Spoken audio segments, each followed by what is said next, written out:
The Lord be with you. A reading from the Holy Gospel according to Luke.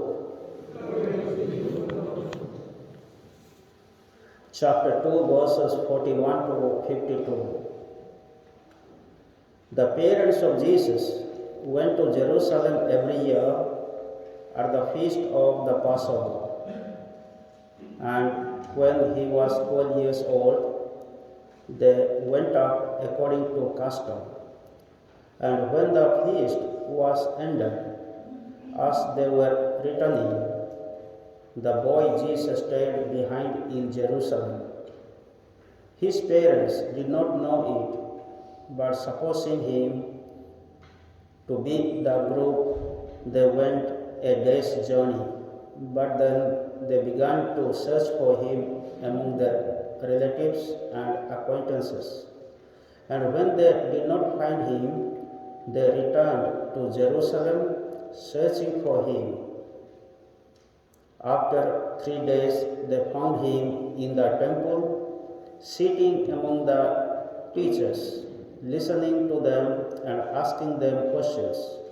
And all who heard him were amazed at his understanding and his answers. And when his parents saw him, they were astonished. And his mother said to him, "Son, why have you treated us so? Behold, your father and I have been searching for you in great distress." And he said to them, "Why were you looking for me? Did you not know that I must be in my father's house?" And they did not understand the saying that he spoke to them. And he went down with them and came to Nazareth and was submissive to them. And his mother treasured up all these things in her heart. And Jesus increased in wisdom and in stature and in favor with God and man. The Gospel of the Lord.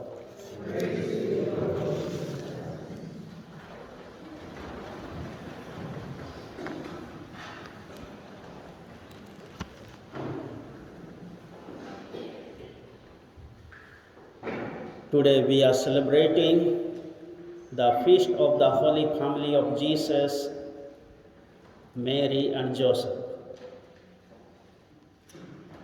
Why this feast is known as the Holy Family of Jesus, Mary and Joseph? Why it is known as holy? The main reason is we all know this family was planned by God. This family was willed by God. This family was made holy by God. And every family is made holy. The reason we find in the book of Genesis, when God created the male and female in his image and likeness, he said, "Let us make male and female in our image and likeness." And he made them. Then he shared his divine life. Then he blessed them. And he said, "Be fruitful, be multiply, subdue the earth." So what we find here, God himself planned, he willed, and he made the family of male, female and children. A family consists of father, mother and children. We cannot have a family without father, mother and children. Of course, some people, they don't have children. It doesn't mean that they don't make the family life. According to Jesus, what is the family of God? when Mary and Joseph, they were looking for Jesus, and they came to the temple. They sent someone, and the messenger said to Jesus, "Your father, your mother, your brothers, your sisters are looking for you." What was the answer of Jesus? Jesus said, "Who is my mother? Who is my father? Who are my brothers? Who are my sisters? Those who do the will of my Father is my mother, father, brothers, or sisters, or friends." So this is what today we need to understand beyond our human family. So why it is known as holy? Because God has created us in His image and likeness. He has shared His divine life, and He has blessed us. And He has given us the gift of knowledge, wisdom, and freedom. Therefore, it is holy. But how this becomes unholy? We know Adam and Eve disobeyed God's command. They refused to do God's will, God's plan. They did their own will, own plan. They are deceived by the Satans. So this is what our families are unholy. Our family is broken. Why our families are broken? Why we have no holy families? The reason is we don't do God's plan, God's will. We don't follow God's command. We don't walk according to His teaching. So this is what today our families are in danger and they are falling apart. As a result, we have injustice, abuse. We have so many problems in the families. When we celebrate the feast today, how we can learn from the Holy Family of Jesus and Mary and Joseph. First of all, when we look at Jesus, Mary, and Joseph in their lives, they always did according to God's plan, God's command. As the angel said to Mary, "Hey, full of grace, the Lord is with you." And she said, "Let it be done to me according to your word, according to your plan, according to your will. I am a slave, I am a servant." And when he said to Joseph in a dream, "Joseph, do not be afraid to take Mary as your wife." And he took her as his wife. And in a dream again, Herod wanted to kill Jesus. "Take the child and Mary to Egypt till I tell you." Immediately he got up in the middle of the night. He took the child Jesus and Mary to Egypt. So this is what we see, how they were obedient to God's plan, God's will, how they listened to the word of God. Even in the dream, they could find God's will, God's plan, God's word in their life. So many things, our conscience, our true conscience is telling us, don't do this, don't do that.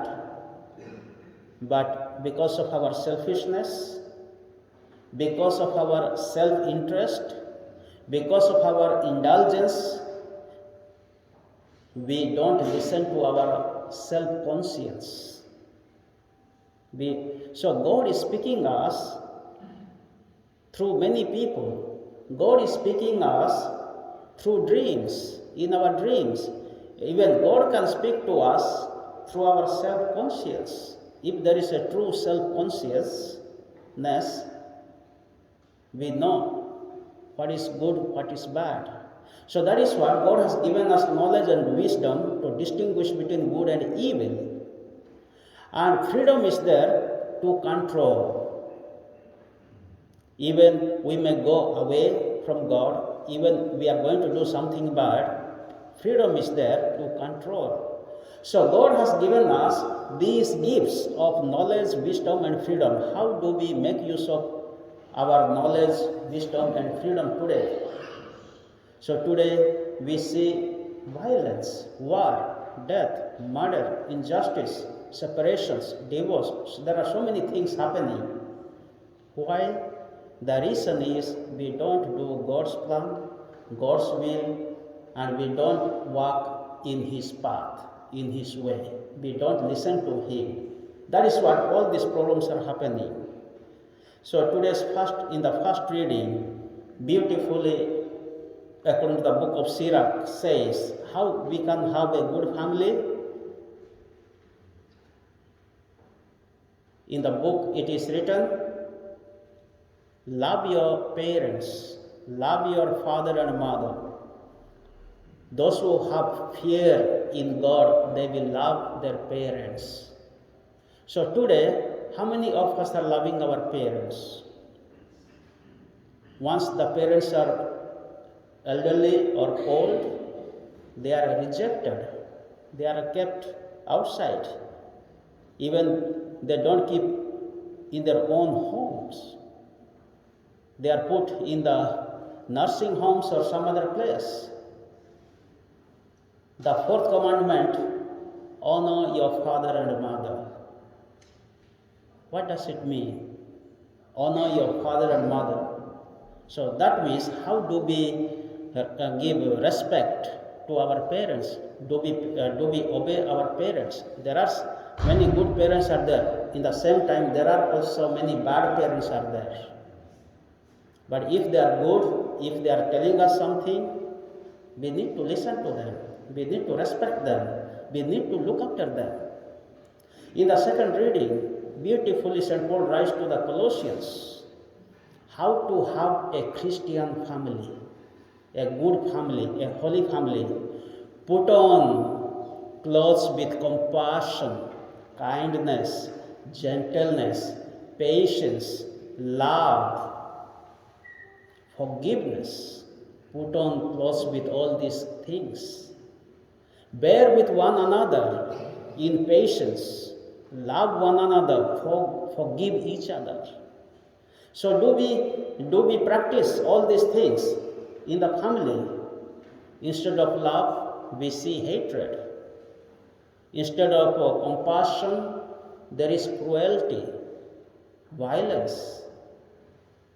Instead of forgiveness, there is condemnation, judgment. So this is what the families are breaking, falling apart, and the family is in danger. Today, how many families they live together? How many children are living with their parents? Mostly the children are suffering. Also, St. Paul says to the husbands, love your wives. He's telling to wives, love your husband. He's telling to the children, obey your parents. He's telling the parents, love your children. Don't irritate them. So you see how beautifully St. Paul is helping us to live or to make a holy family. So in the gospel reading, what we find, how Jesus, Mary, Joseph became a model of a holy family, a good family. And God was born in the family. That is what we celebrated on Christmas Day.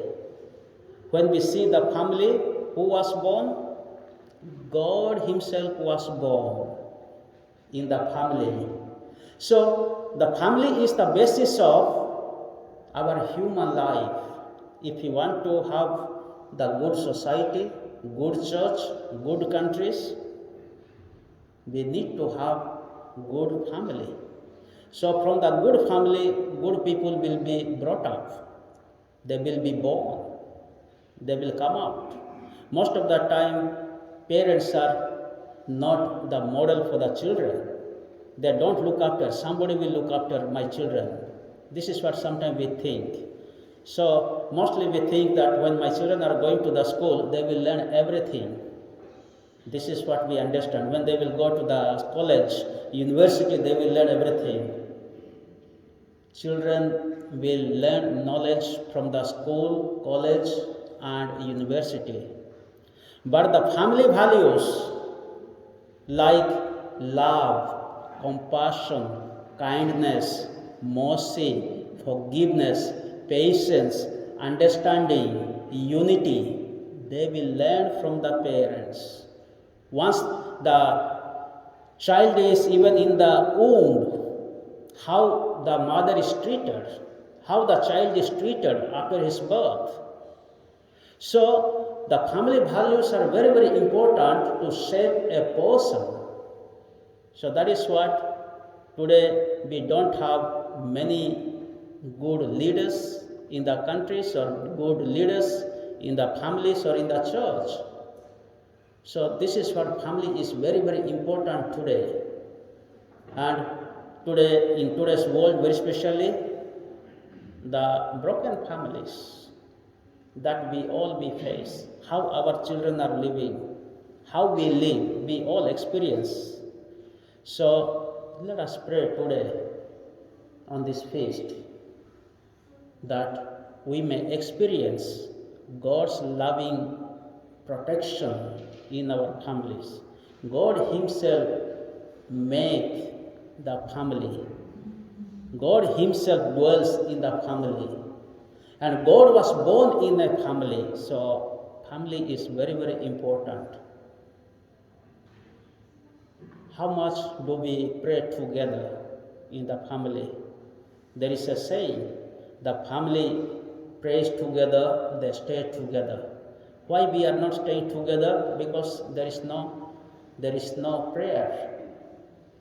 We don't pray together. We don't eat together. We don't sit together. We don't talk together. And very especially in the secular world, in the mobile world, even when we eat, each will have one mobile. We will be eating, then holding, either texting or seeing the mobile. Even we don't see who is sitting near to me. We don't talk. So you see how the family is destroyed. We all face, and this is a great danger now. So this feast is inviting us how to live together. So once Mary and Joseph were looking for Jesus, do we look for our children once they are lost? And they found him in the temple. Good, it was good. And Jesus obeyed them. He went back with parents, and he grew with wisdom in knowledge. So this is what the gospel is teaching us today. Once the Blessed Mother Teresa was asked by an interviewer, what can you do to have peace in the world? What can you do to bring peace in the world? Blessed Mother Teresa said, you go home and love your family. Then you can bring peace in the world. If we have no peace in the family, if we have no peace in the society, we cannot bring peace in the world, in the country. So where can we get that peace? Jesus is the Prince of Peace. Let us experience the peace and joy of the risen Christ, the peace and joy of the Christmas. Let us learn how they remain together with God. As I and you are one, Father, they may be one. According to John's Gospel, Jesus prays in chapter 17, John's Gospel chapter 17, he is praying for peace. He is praying for unity. Today we have come here as one family, as holy family. Let us thank and praise God for the gift of Jesus, Mary, Joseph in our life in the church, and let us follow them and let us learn from them, and let us pray very specially for our own family, and we pray for the families in the world. May the good Lord bless us all with his peace and unity. Amen.